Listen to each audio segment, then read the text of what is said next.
It's because of his process and how long it's been. You know, just And being I realistic. feel like I'm his big brother. I got to, tell him the truth. You know what I'm saying? that. I think his path is overseas. Should have been overseas That's killing. fair enough, too. Overseas is nice, but look. Don't worry about it. Help is coming. Help is coming. It's my favorite time of the year. The NBA trade deadline is around the corner, and the Chicago Bulls are desperately trying to have a fire sale. There are some players that are a little bit more desirable than others, and a tandem that we have felt is nothing but destiny to be formed. So before we get to the content, make sure you drop like, subscribe, and turn on our notifications to help the channel grow, and check us out on Instagram, Snapchat, and TikTok for some additional content. And now that we get all of that out of the way, cue the intro.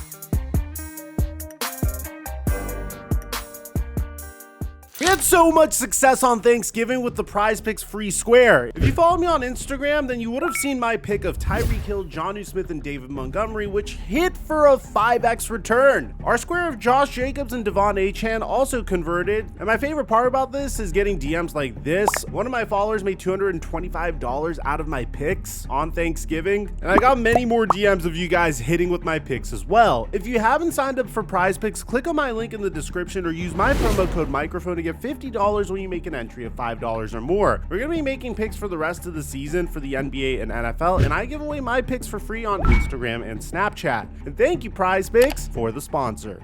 Mic check 1 2 1 2. What's going on, everybody? I feel so much empathy for Chicago Bulls fans. Ever since they moved on from the Gar Pax era, this team was actually on an upward trend. I mean, in the 2021 season, this team went all in. They already had Zach LaVine. They swung a trade for Nikola Vucevic. They brought in DeMar DeRozan and Lonzo Ball. And for a brief period of time, this core was capable of being the top seed in the Eastern Conference. That was all derailed by Lonzo Ball suffering a knee injury, and it took him over 2 years to return. One of the most challenging parts in the NBA is you can construct a remarkable team that clearly works, and as a result of something that you're not expecting, a freak injury or something of that sort, everything can change. And in the case of the Chicago Bulls, everything did change. In the offseason, they agreed to a sign and trade, sending DeMar DeRozan to the Sacramento Kings, and entering Thanksgiving, the Chicago Bulls are currently 8-12. Now, there's a lot at stake here for the Chicago Bulls, because they're entering NBA purgatory with their current record. They're currently tied with the Detroit Pistons, who at least have some sort of direction. I mean, they're trying to build around Jaden Ivey and Cade Cunningham. We understand what the Detroit Pistons are trying to do. In the case of the Chicago Bulls, they don't really have a franchise cornerstone to build around. Sure, they drafted Matas Buzelis in the NBA draft, but developing him might take some time. But apart from that, all they have is this core that at one point in time worked together when they were all playing together. But they lost DeMar DeRozan. In the offseason, they traded Alex Caruso for Josh Giddey. Clearly, we understand the direction the Bulls are trying to go in. But the stakes for the Bulls are even higher, as the San Antonio Spurs receive the Chicago Bulls first-round pick if it falls outside of the top 10. And clearly, given the strength of this year's NBA draft, the Chicago Bulls want to do everything they possibly could to try to tank for Cooper Flagg, Ace Bailey, or Dylan Harper, a player that they can truly build around. So as a result of that, it's no surprise that this team is trying to make a huge trade. And according to Jake Fisher, this is what Chicago's plan is. Their general manager is trying to drive up attention for all of his guys. He's smart. The fact that they were willing to move from DeMar and Alex Caruso this past offseason, they're willing to move anybody now. Now, rival executives have openly questioned Chicago's inaction since that initial flurry of acquisitions in 2021, especially when the Bulls could have been a significant seller during last February's deadline. Golden State believed it nearly had a deal for Caruso before the 2024 deadline ended, which would have delivered multiple first-round picks to Chicago. Philadelphia was ready to send several second-round picks to Chicago for Andre Drummond, but then Chicago abruptly took Drummond off the market, and then Drummond joined Philadelphia anyway in the offseason. And this has been a recurring theme for many teams in the NBA. We've discussed it in the past when Toronto waited too long to trade OG Anunoby or Pascal Siakam. It's why we applauded the Brooklyn Nets for trading Mikal Bridges changes in the offseason. If you hold on to these players for too long, you lose leverage in these negotiations and you get significantly less capital in return, which can completely change the trajectory of a team's future. So you might be wondering, why would the Chicago Bulls hold on to Alex Caruso? Why would they hold on to Andre Drummond? Well, originally they were trying to communicate to their entire team that they were laser focused on making it to the playoffs. And that all changed when they traded Alex Caruso for Josh Giddey and received no draft capital at all for it. Once that happened, DeMar DeRozan made his decision to leave because he didn't want to be a part of a rebuild. So a sign and trade was executed with the Sacramento Kings to get 2 second-round picks along with Chris Duarte. So the strategy from here is clear. You want to pump up the value of your players as much as you possibly can. And so far, the Chicago Bulls have been doing that. Nikola Vucevic is quietly having one of the best seasons of his career and is showcasing the attributes that most teams would want from their center. At the time that we're making this video, Vucevic is averaging 20.4 points, 10 rebounds, and 3 assists per game, and is shooting an out-of-world 45% from 3. Sure, there's always been questions about his abilities as a defender, but that's a very valuable skill set for a team that is interested in a center that could stretch the floor, especially at his price point. According to Jake Fisher, the price point for Nikola Vucevic could start at 2 second-round picks. Vucevic has a $20 million salary with a third and final season to go at $21.5 million, which is a much smaller contract in today's CBA. So immediately, the top team that comes to mind is a team that was very interested in a stretch big. I would love to see Nikola Vucevic on the Golden State Warriors, and such a trade can be easily executed. The Warriors have a plethora of young players: Jonathan Kuminga, Moses Moody, Trace Jackson Davis, Brandon Podziemski, but clearly they're not going to try to trade Kuminga or Podziemski, so I'd expect them to trade DeAnthony Melton and Moses Moody in addition to draft picks to the Chicago Bulls for Nikola Vucevic. Now, at the same time, the Chicago Bears indicated that they might be interested in parting ways with Patrick Williams as well, who hasn't necessarily developed the way they hoped he would. So far, has been shooting 39% from 3 and is getting paid $18 million a year annually, so maybe the Golden State Warriors would be interested in him instead. Other teams that could be interested are the Los Angeles Lakers, who said that they're searching for a big man, but the big problem for the Chicago Bears is when we get to their most expensive player, Zach LaVine. Since the dawn of time, the moment Zach LaVine has signed this contract extension, nobody wanted him, and to this day, nothing has changed. The interest in Zach LaVine remains extremely low. LaVine's large contract is $138 million over the next 3 seasons, and that remains an obstacle for the Bulls in exploratory discussions. Chicago is once again hopeful that they can move on from LaVine, but no one wants him because his contract doesn't work in the new CBA. They might actually have to pay a team to take on his contract. And that's despite him shooting 43% from 3 and averaging 21.6 points per game with 4 assists and 4.7 rebounds. You might be wondering why, and it's just too much money to give a player that isn't a significant positive or a true number 1 option on a championship team. The only possible trade I could see for Zach LaVine is if the Chicago Bulls were willing to part ways with first-round picks to trade him to a team like the Brooklyn Nets in return for the expiring contract of Ben Simmons. And even that doesn't seem so likely to me. Not only that, but the Chicago Bulls should not be interested in parting ways with draft capital just to move on from Zach LaVine either. And that in of itself makes Zach LaVine's situation very, very complicated. But one player that probably has the most interesting market is none other than Lonzo Ball. Lonzo Ball is one of my favorite players in the NBA strictly because of his journey into the NBA. This guy had so much hype coming into the NBA at the 2017 season. He was supposed to be the next coming of Magic Johnson. Magic Johnson told him not to break too many of his records.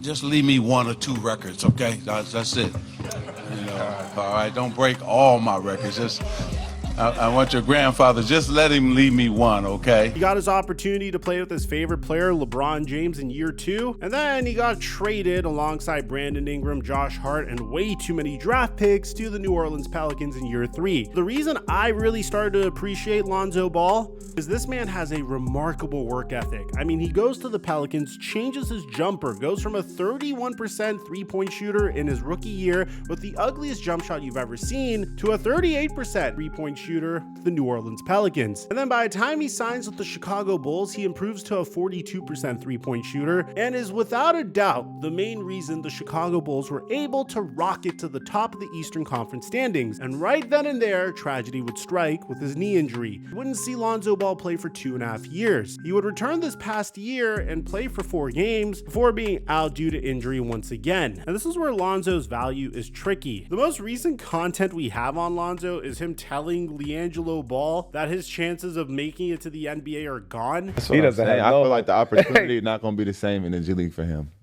Just because of his process and how long it's been, just being realistic. Feel like I'm his big brother. I got to, tell him the truth. You know what I'm saying? That. I think his path is overseas.